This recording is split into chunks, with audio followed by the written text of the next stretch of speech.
오늘 새벽 말씀 여러분과 함께 시작해 나아가면서 제가 빛과 소금이라고 하는 신앙 잡지에서 보았던 기사 하나를 짤막하게 여러분에게 소개하면서 설교 시작하기를 원합니다.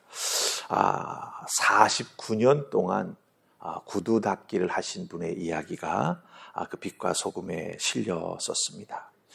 지금은 그때 제가 그 기사를 보았을 때는 약수역 1번 출구 옆에 이렇게 잘 만들어진 컨테이너 같은 거에서 구두를 닦는 분이셨습니다. 그분의 이름은 전용출 씨입니다.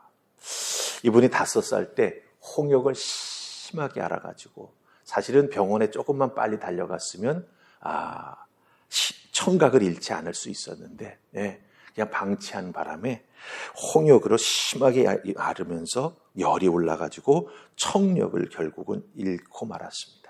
그러니까 그 집 상황이 어떤지 여러분 아시겠죠? 가난했습니다. 결국 길거리로 밀려나서 어린 나이 10살 때부터 구두통을 붙잡고 길거리로 다니면서 구두 닦아요, 구두 닦아요. 그러면서 어머니의 약값을 벌었습니다. 귀가 완전히 이제 청력을 잃게 되니까 어떻게 됩니까? 수화를 배워야 되고 뭔가를 배워야 되는데 그런 상황도 안 된 거죠. 그래서 그 잡지에 보면은 세상과 단절된 삶을 살면서 구두만 닦았다라고 되어 있습니다. 그리고 19살 때 완전히 말도 안 하고 살았기 때문에 말하는 것 자체도 잊어버렸다라고 기록되어 있는 걸 볼 수가 있었습니다. 그런데 이분에게 인생의 변화가 나타납니다.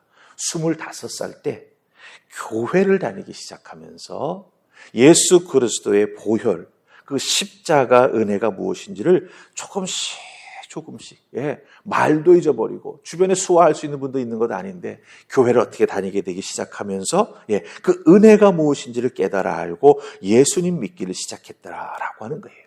거기에서 조금씩 삶이 회복될 수가 있었어요. 그 빛과 소금 잡지에 보면은 이분이 그 구두 닦기 이렇게 그 컨테이너에서 고개를 쏙 내밀고 활짝 웃는 모습이 있습니다. 얼마나 정말 복되게 웃는 모습인지를 모릅니다. 하지만 그 이전의 삶은 이렇게 아픔이 있었지만 예수님 만나고 회복되었다고 하는 거죠. 그 잡지에서 이렇게 말합니다. 아무도 손 내미는 사람 없이 외로움과 가난에 몸서리치던 나 전용출에게 예수님은 그 손 내밀어 나를 품에 안아주셨다. 구두를 하도 닦아서 손이 새카만데 예수님 손 내밀어서 그 새카만 내 손을 붙잡아 주셨다. 이렇게 말하고 있습니다. 예수님을 이렇게 만나는 건 참 큰 은혜입니다. 들리지 않아 말을 잃어버릴 정도로 세상과 단절된 삶을 살았던 이 전용출 씨에게 주님이 손 내밀어 그 영혼을 살려주셨습니다. 주님이 손 내밀어 그 영혼을 주님 곁으로 이끌어 살려주셨습니다. 이 기사 빛과 소금 잡지에서 보면서 또 오늘 말씀을 준비하는 가운데 연결이 돼서 찾아보고 다시 확인을 했습니다마는 이 말씀 보는데 46절에서 특별히 십자가에 달리신 예수님께서 하나님 아버지께 울부짖는 장면이 나옵니다. 우리 46절 한번 보십시다. 46절 우리 같이 읽으십시다. 46절 찾으셨죠? 읽습니다. 시작. 예수께서 큰 소리로 불러 이르시되 아버지 내 영혼을 아버지 손에 부탁하나이다 하고 이 말씀을 하신 후 숨지시니라. 아멘. 예수님은 자기의 영혼을 아버지 되시는 하나님 손에 부탁합니다 라고 말하고 있습니다. 마치 자기의 그 십자가에 달린 마지막 그 인생길의 모습이 어떠한지를 짐작하시고 내 시신을 하나님, 아버지 내 시신을 좀 잘 수습해 주세요라고 부탁을 남기는 것 같습니다. 특별히 여기서 사용된 부탁하다라고 하는 말로 번역된 헬라어 동사는요, 2가지 단어가 결합돼서 한 단어가 된 거예요. 한 단어는 뭐냐면 몸모 옆에라고 하는 단어, 그리고 또 다른 하나는 놓다, 위치시키다. 그러니까 뭐예요? 두 개를 붙여보면 합쳐서 뜻이 몸모 옆에 놓다, 몸모 옆에 위치시키다라고 하는 거예요. 그러니까 하나님께 예수님께서 46절에서 뭐라고 말합니까? 큰 소리로 외쳐 부르면서 아버지 손에 부탁하나이다라고 하는 건 뭐예요? 아버지 옆에 나를 좀 놔주세요. 아버지 옆에 날 좀 잘 놔주세요. 이렇게 말씀하는 거예요. 우리 예수님 십자가에 달리시는 과정에서 예수님의 육체는 말로도 할 수 없는 고초를 겪었습니다. 가시면류관. 그렇죠? 예. 또 십자가에 달리느라고 못 박히면 살이 찢어지고 뼈가 부러지는. 그리고 사람들 앞에서 속옷마저 벗겨져서 발가벗김을 당하는 수치를 몸소 예수님 당하셔야만 했습니다. 완전히 망가지고 무너져 내린 예수님이시죠. 아버지, 나 이런 모습 보시죠? 나를 좀 아버지 옆에 놔주세요. 전영출 씨, 귀먹고 들리지 않고 세상과 완전히 단절되고 단어 하나도 다 잊어버리고 이제는 말까지, 언어까지 잃어버린 그에게 예수님 다가오셔서 손 내밀어 그 영혼을 살려주셨다라고 하는 것. 아마 예수님 그 영혼을 이끌어 예수님 옆에 놔주셨을 거예요. 그러기에 그 영혼이 회복되었을 것입니다. 마찬가지죠. 이 세상에서, 이런 상황에서 가장 위로받을 수 있고 수치를 가려주실 수 있는 분이 예수님에게는 누구이겠습니까? 예, 바로 아버지 되시는 하나님이시죠. 아버지. 아버지 되시는 하나님은 당장 그 예수님의 마지막 외치는 소리를 들으시고 예수님을 감싸 안아주셨을 것입니다. 그 아픔, 그 수치, 아버지 되시는 하나님께서 그 모습을 보시고 함께 안타까워하시면서 예수님을 품에 와락 안으시고 우리 하나님 분명히 우셨을 것 같아요. 여러분들, 우리들의 인생에 있어서 예수 그리스도를 믿는 우리들 이 땅에서 믿음으로 열심히 살아갑니다. 믿음으로 열심히 살아가지만 때로는 우리들에게 어렵고 힘든 일들이 닥쳐옵니다. 또 개인적으로 이런 일들을 여러 번 겪다 보면 꼭 나에게 골라서 나라고 하는 사람을 골라가지고 고난과 아픔과 어렵고 힘든 일들이 연속해서 닥쳐온다라고 하는 그런 느낌을 받을 때가 있습니다. 여러분 그럴 때 어떻게 하세요?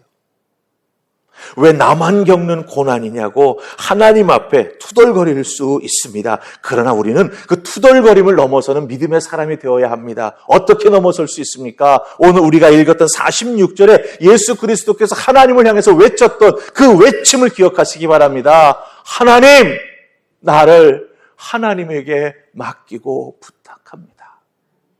이런 고초당하고 있는, 이런 아픔 당하고 있는, 이런 눈물 흘리고 있는 내 삶이 너무나 힘들어서 어찌할 바 모르고 있는 나, 하나님 옆에 좀 놔주세요.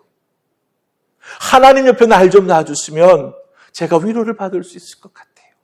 하나님 옆에 날 놔주시면 제가 힘을 좀 얻을 수 있을 것 같아요. 이 말씀 기억하고 이런 마음 가지고 하나님 아버지 손에 나를 부탁합니다. 이렇게 외치고 기도하며 나아갈 때 하나님 어떻게 해주실까요? 그 외침 들으십니다. 손 내밀어 주십니다. 여러분을 우리 하나님의 품에 안아주실 줄 믿습니다. 그것을 깊이 체험하고 그 은혜를 덧입는 이 특별 새벽기도의 오늘이 될 수 있기를 주님의 이름으로 축복합니다. 믿고 맡기고 나아갈 때 우리의 그 무거운 짐이 가볍게 될 줄로 믿습니다. 하나님께서 그 문제를 해결해 주실 줄 믿습니다. 중요한 건 이제부터 어떻게 해야 되는 거예요? 하나님의 이름을 부르면서 하나님, 이런 상황, 이런 아픔, 이런 눈물이 있는데 하나님 손에 맡깁니다. 하나님 부탁합니다. 나를 하나님 옆에 좀 놔주세요. 이런 믿음으로 기도하며 신앙생활에 나아가는 여러분들 다 되실 수 있기를 주님의 이름으로 축복합니다. 아멘. 오늘 읽은 말씀 속에서 예수님의 이런 모습도 우리가 꼭 기억해야 되지만 또한 예수 믿는 그리스도인으로서 오늘 말씀 속에 나오는 한 믿음의 사람을 우리는 잊어버려서는 안 됩니다. 바로 그 사람의 이름은 아리마대 사람 요셉이라고 하는 사람입니다. 이 사람이 십자가에 달리신 예수 그리스도, 예수님이 돌아가시는 그 모습을 보면서 어떤 행동을 하는지 우리 한번 살펴보십시다. 51절, 52절입니다. 찾으셨습니까? 같이 읽습니다. 자, 시작. 그들의 결의의 행사에 참석하지 아니한 자라. 그는 유대인의 동네 아리마대 사람이요 하나님의 나라를 기다리는 자라. 그가 빌라도에게 가서 예수의 시체를 달라 하여. 아멘. 이 51절에 나오는 이 아리마대 사람 요셉은요, 사내들인 공의회의 회원입니다. 그러니까 유대인들 중에서 최고의 결의기관, 권력기관인 사내들인 70명 중에 속한 사람이에요. 근데 이 사람은 어떤 믿음의 사람, 성품의 사람이냐? 선하고 의로운 사람이라고 50절은 말해주고 있습니다. 이 사람이 예수님 죽이기로 결정하는 그 사내들인 공의의 결정에 동의하지 않았어요. 나 찬송이요? 이렇게 하지 않았습니다. 예수님 죽이기로 결정하는 그것에 자기의 손을 올려 찬송을 표시하지 않았던 사람입니다. 그런데 이 사람이 왜 갑자기 여기서 이렇게 탁 튀어나오느냐? 요한복음 19장 38절 말씀에 보면은 바라바를 외치며 흥분한 유대인들이 마구마구 흥분에 날뛰는 그 모습을 보면서 무서워가지고 예수님을 따르는, 예수님을 믿는 예수님의 제자인 것을 숨겨오다가 예수님 십자가에 달려 죽으시면서 아버지를 외치시면서 아버지 손에 나를 부탁합니다라고 하는 예수님의 그 외침과 그 모습을 마지막에 보면서 어떻게 되는 거예요? 더 이상 자기 자신이 예수님을 믿는 제자라고 하는 것을 숨기지 아니하고 앞으로 툭 나서면서 빌라도에게 달려가 예수님의 신을 달라고 이렇게 외치고 부탁하는 아리마대 요셉의 모습을 보게 됩니다.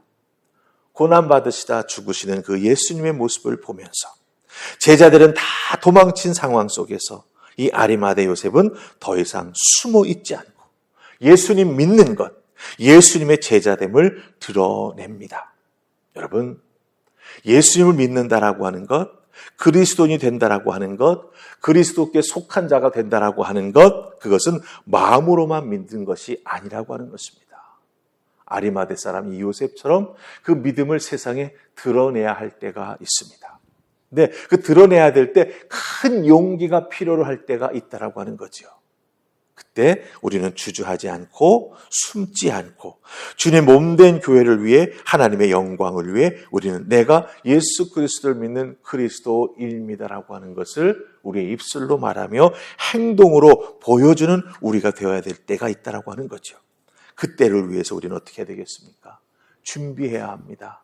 기도로 준비해야 되고 담대한 믿음 달라고 하나님 앞에 매달려 또한 하나님의 은혜를 덧입는 우리가 되어야 정말 행동할 수 있을 때 행동하는 그리스도인이 될 수 있습니다.